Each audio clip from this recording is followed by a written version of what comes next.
ঘরে একটা ডিম আর হাতে মাত্র ১০ মিনিট সময় থাকলে একদম হোটেল স্টাইলে পারফেক্ট এই মুগলাই পরোটাটা তৈরি করে নেওয়া যাবে।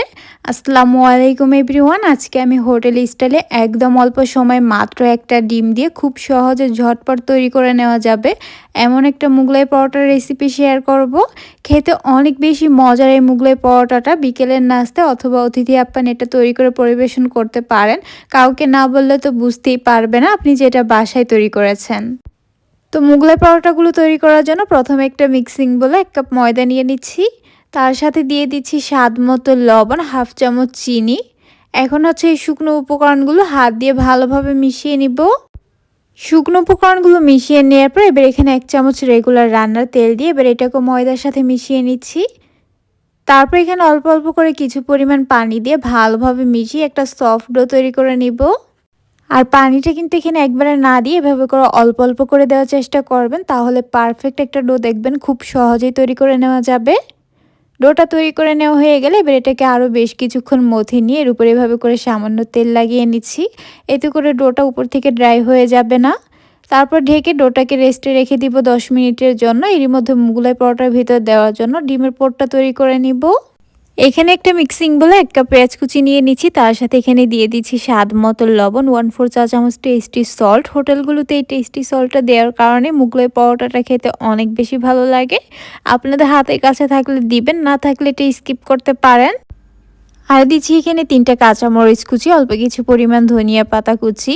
এবার হচ্ছে সবগুলো উপকরণ হাত দিয়ে এভাবে করে মথে নিব। আর এভাবে মথে নিলে পেস্টটা অনেক বেশি নরম হয়ে যাবে।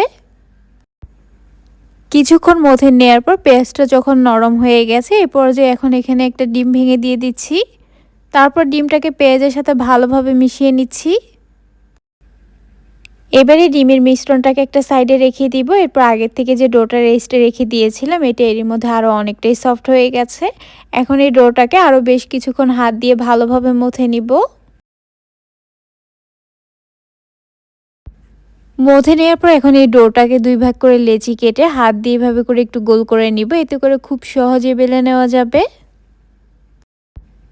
এখন এই লেচিটাকে একটা বোর্ডের মধ্যে নিয়ে এর উপরে বেলার সুবিধার্থে কিছু পরিমাণ ময়দা ছিটিয়ে দিয়ে একটা রুটি বেলে নিব।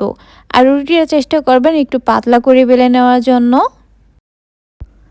তো এই তো বেশ বড় সাইজের একটা রুটি আমি এমন পাতলা করে বেলে নিয়েছি। এখন এই রুটিটার মাঝখানে আগের থেকে তৈরি করে রাখা ডিম আর পেঁয়াজের মিশ্রণটা পরিমাণ মতো এখানে দিয়ে দিব। তারপর রুটিটা চারপাশে ডিমের মিশ্রণটা হাত দিয়ে এভাবে করে একটু লাগিয়ে নিব। এতে করে মুগলাই পরোটাটা ভাজার সময় আর খুলে যাবে না। এবার রুটিটাকে প্রথমে এক পাশ ধরে এভাবে করে ভাঁজ দিয়ে দিব। তারপর অপর পাশটাকেও সেমভাবে এনে ভাঁজ দিয়ে এরপর এভাবে করে ২ সাইড থেকেও ভাঁজ দিয়ে দিব। আশা করছি আপনারা দেখে বুঝতে পারছেন আমি কিভাবে মুগলাই পরোটাটা ভাঁজ দিয়ে দিলাম। এখন এই মুগলাই পরোটাটাকে সরাসরি চুলায় একটা প্যানে গরম তেলের মধ্যে দিয়ে দিব ভেজে নেওয়ার জন্য। তেলটাকে আমি আগে থেকে ভালোভাবে গরম করে নিয়েছিলাম।